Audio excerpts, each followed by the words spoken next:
আজও একটা মাছ হলো না, কি করে চলবে সংসার? দেখি নদীতে ছোট্ট একটা মেয়ে ভেসে আসছে। কে তুমি? আমি জলপরি, ওটা আমার কন্যা। একটা হাঙর মাছ আমাকে তাড়াচ্ছে, খাবে, তুমি আমার মেয়েটাকে বাঁচাও। খুব ভালো হবে, আমাদেরও কোনো বাচ্চা নেই, কিন্তু আমরা নিজেরাই ভালো করে খেতে পাই না, একে কি খাওয়াবো জলপরি? ওকে আমি জাদু শক্তি দিয়েছি, তোমাদের উন্নতি হবে। আচ্ছা। তবে একটা কথা মনে রেখো, ওর চোখের জল যদি কোনদিন মারতে পারে তাহলে কিন্তু মহাপ্রলয় হয়ে যাবে। ঠিক আছে জলপরি। দাঁড়াও, ওর যখন 16 বছর বয়স হবে তখন ওকে এই জলে নিয়ে যাবে। আচ্ছা।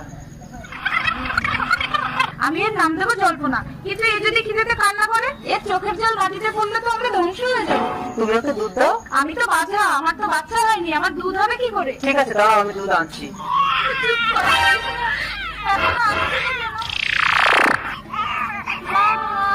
এই নাও দুধ।